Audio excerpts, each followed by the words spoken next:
बिस्मिल्लाहिर्रहमानिर्रहीम। Dear students of 10th class, अस्सलाम वालेकुम। बेटा, हमारा लेक्चर है 18 और चैप्टर चल रहा था होम्योस्टैसिस। उसमें से आज हमने डिस्कस करना है स्ट्रक्चर ऑफ किडनी। यानी इससे पहले हमने डिस्कस किया था यूरिनरी सिस्टम को, यानी उसका जस्ट इंट्रोडक्शन किया था। आज उस यूरिनरी सिस्टम का मेन कंपोनेंट जो होता है वो किडनी है। किडनी के स्ट्रक्चर को देख लेते हैं कि किडनी का स्ट्रक्चर कैसा होता है। तो सबसे पहले हम देख लेते हैं किडनी का कलर और शेप। उनने मेंशन किया है किडनीज आर डार्क रेड, यानी इनका कलर कैसा होता है, डार्क रेड कलर होता है। और ये बीन शेप्ड होते हैं, यानी लोबिया के बीज की माने इनकी शेप होती है। साइज़ के एतबार से उन्हें मेंशन किया है these kidneys are 10 centimetre long, यानी इनकी लेंथ 10 सेंटीमीटर होती है। और इसके साथ साथ उन्होंने इनकी विड्थ मेंशन की है, वो कह रहे these are about 5 centimetre wide, 5 centimetre ये चौड़े होते हैं। और similarly they mention that 4 centimetre it is thick, यानी इसकी जो थिकनेस यानी मोटाई जो होती है वो 4 सेंटीमीटर, यानी एक मैच्योर्ड और फुली ग्रोन अप जो किडनी होता है वो 10 सेंटीमीटर लंबा होता है, 5 सेंटीमीटर चौड़ा होता है और 4 सेंटीमीटर उसकी मोटाई होती है। फिर उसके साथ ही उन्होंने वेट मेंशन किया हुआ है। वेट एवरेज किडनी कंटेन 120 ग्राम।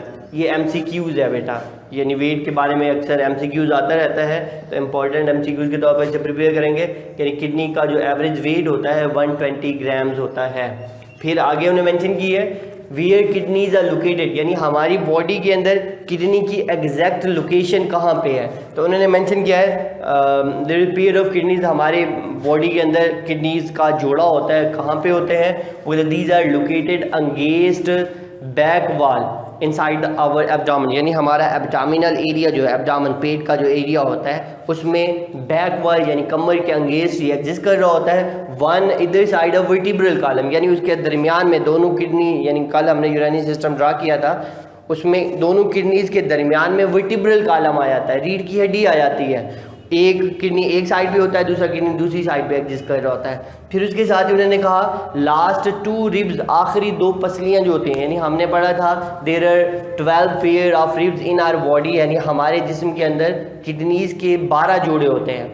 उन 12 जोड़ों में से लास्ट 2 रिब, आखिरी 2 पसलियां जो होती हैं उनको जनरली नाम दिया जाता है फ्लोटिंग रिब्स, इसलिए कि वो आखिरी पसलियां जो होती हैं ये दरमियान वाली हड्डी जिसे स्टर्नम कहते हैं उसके साथ अटैच नहीं होते हैं, फ्री होते हैं, तो वो हमारे किडनी की प्रोटेक्शन कर रहे होते हैं। और उसके अलावा वो कहते हैं एक और उसकी लोकेशन के मेंशन किया, वो कहते हैं डायाफ्राम जो थिक मस्कुलर स्ट्रक्चर था लंग्स के बिलो था, उस डायाफ्राम के बिलो हमारे किडनीज एग्जिस्ट कर रहे होते हैं। यानी इनकी लोकेशन कहाँ पे है, एक तो उन्होंने कहा एब्डोमिनल कैविटी में अंगेंस्ट बैक वॉल होते हैं, वन इधर साइड ऑफ वर्टिब्रल कॉलम, दूसरा उन्होंने मेंशन किया कि these are existed below diaphragm, और तीसरा लास्ट 2 रिब्स जो होते हैं दे प्रोटेक्ट आवर किडनी। फिर उसके बाद आगे उन्होंने कहा किडनी का जो कनकेव साइड होती है, यानी किडनी को अगर हम उसके स्ट्रक्चर को देखें तो उसकी जो कनकेव साइड होती है इट फेसेस वर्टिब्रल कॉलम, यानी एक एक किडनी वर्टिब्रल कॉलम के एक एक जानिब एग्जिस्ट कर रहा होता है, तो उसके जो मकर पहलू होता है यानी कनकेव साइड जो होती है इट ऑलवेज फेसेस, यानी ये वाली कनकेव साइड होती है, यानी इधर वर्टिब्रल कॉलम होता है, ये कनकेव साइड है, ये कनकेव साइड जो होती है इट फेसेस वर्टिब्रल कॉलम, ये वर्टिब्रल कॉलम को फेस कर रहा होता है। फिर वो कहते हैं इसी कनकेव साइड के मिडल में यानी centre of the concave side there is a depression, ये देख सकते हैं, यानी दरमियान में यहाँ पे एक गड़ा टाइप बना हुआ है, ये डिप्रेशन है। इस डिप्रेशन को नाम देते हैं hilus, that depression is termed as hilus. ये इंपॉर्टेंट, ये भी शॉर्ट क्वेश्चन के तौर पर आता है हाइलस। अब ये हाइलस क्या होता है, hilus is a point from where, ये हाइलस एक ऐसा पॉइंट होता है जहाँ से यूरेटर यानी that is ureter leave the kidney, ureter kidney से बाहर आ रहा होता है। Blood vessel, nerve endings, nerve cells, lymphatic vessel enter and leave the kidney, वो किडनी के अंदर एंटर भी हो रहे होते हैं, लीव भी कर रहे होते हैं। फिर उसके बाद वो कहता है if we longitudinally sect the kidney, अगर हम किडनी को डाइसेक्ट करें लॉन्गिट्यूडनल वे से, यानी लंबाई की ओर अगर हम उसको कट कर लें तो किडनी कंसिस्टेंट 2 रीजन, इसके वगैरह 2 रीजन होते हैं। कौन कौन से 2 रीजन होते हैं, एक होता है आउटर रीजन, आउटर रीजन जो होता है उसको नाम देते हैं renal cortex, that is said to be a renal cortex, यानी इसके 2 रीजन्स होते हैं। वो 2 रीजन में से पहला आउटर रीजन है, ये आउटर रीजन रीनल कार्टेक्स कहलाता है, इट इज़ डार्क रेड, इसका कलर कैसा होता है, डार्क रेड होता है। दूसरा रीजन जो होता है वो कहते हैं इनर रीजन कहलाता है, जिसको नाम देता है renal medulla, that is called as renal medulla. अब ये जो रीनल मेडुला है इट इज़ पेल रेड, इसकी कलरिंग होती है पेल रेड। फिर उसके साथ ही आगे उन्होंने कहा ये जो रीनल मेडुला है, अंदरूनी हिस्सा जो होता है, it consisted on several cone shape structure, इसके अंदर बहुत सारे कोन शेप्ड एरियाज होते हैं, ये अंदर वाले कोन शेप्ड एरियाज। इन कोन शेप्ड एरियाज को उन्होंने नाम दिया रीनल पैरामिड्स।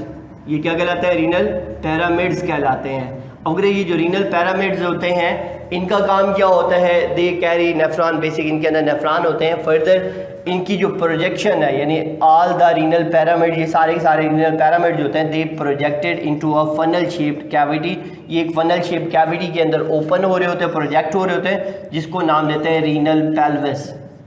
क्या कहलाता है बेटा? Renal pelvis. यानी ये जो रीनल पैरामिड्स और रीनल पेल्विस, ये भी इंपॉर्टेंट शॉर्ट क्वेश्चन है। रीनल मेडुला का इनर पोर्शन कोन शेप्ड एरियाज होते हैं वो रीनल पैरामिड्स थे, और पैरामिड्स की जो प्रोजेक्शन है यानी ओपनिंग है वो रीनल पेल्विस के अंदर होती है। और रीनल पेल्विस जो है it is the base of ureter, ये यूरेटर की बेस बन रही होती है। फिर वो कहते हैं इस रीनल पैरामिड्स के अंदर नेफ्रॉन एग्जिस्ट कर रहे होते हैं, और नेफ्रॉन जो होता है these are called as functional unit of kidney. Kidney की फेलियाती इकाई जो होती है वो नेफ्रॉन कहलाती है। There are about 1 million nephrons are present in each kidney. हर गुर्दे के अंदर वगैरह ये नेफ्रॉन का स्ट्रक्चर है, तकरीबन 10 लाख नेफ्रॉन मौजूद होते हैं। नेफ्रॉन फंक्शन यूनिट था, तो इसका स्ट्रक्चर को डिस्कस कर लेते हैं। इसके स्ट्रक्चर में वगैरह नेफ्रॉन के 2 पोर्शन होते हैं, एक रीनल कार्पसल कहलाता है और एक रीनल टिब्यूल कहलाता है। रीनल कार्पसल जो होता है it is not a tubular portion, वगैरह रीनल कार्पसल जो होता है ये ट्यूबुलर हिस्सा नहीं होता। Further it consist of 2 part, इसके मजीद 2 हिस्से होते हैं, एक होता है ग्लोमेरुलस और एक को नाम देते हैं बोमेन कैप्सूल। ग्लोमेरुलस क्या है बेटा? Glomerulus is a cluster of blood capillary, यानी ये जो हम मेंशन कर रहे हैं ये ग्लोमेरुलस है, ब्लड कैपिलरीज है, जो जब आर्टरी जब नेफ्रॉन में एंटर होती है आर्टरियोल बनकर तो वो कैपिलरीज में टर्न हो जाती है, जिसे ग्लोमेरुलस का नाम लेते हैं। फिर इस ग्लोमेरुलस के सराउंडिंग में एक कप शेप स्ट्रक्चर होता है, ये वाला। इस कप शेप स्ट्रक्चर को नाम दिया बोमैन्स कैप्सूल, ये बोमैन्स कैप्सूल कहला रहा होता है। फिर वगैरह next to the Bowman capsule there is a renal tubule, उसके बाद वगैरह रीनल टिब्यूल स्टार्ट हो जाती है।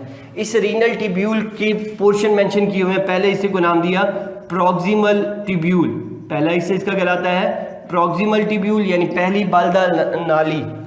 यानी जो प्रॉक्सिमल हिस्सा होता है ये कन्वोल्यूटेड हिस्सा होता है, बल की सूरत में होता है। फिर वगैरह इसका दूसरा पोर्शन जो होता है it is the English word U shape known as loop of Henle, ये क्या कहलाएगा बेटा? लूप ऑफ हैनल कहलाएगा।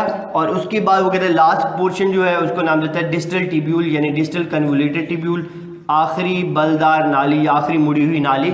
And this distal tubule open into collecting duct, ये ओपन हो रही होती है इस नाली के अंदर, इसको नाम देते हैं बेटा कलेक्टिंग डक्ट। तो इस तरह की वगैरह कलेक्टिंग डक्ट बहुत सारी मिलकर पेपिलरी डक्ट बनाती हैं। Hundreds of papillary ducts drain into renal pelvis, वो सारी की सारी इस रीनल पेल्विस के अंदर आकर ड्रेन हो रही होती हैं। तो ये आज का हमारा टॉपिक था, इसको प्रिपेयर कीजिएगा।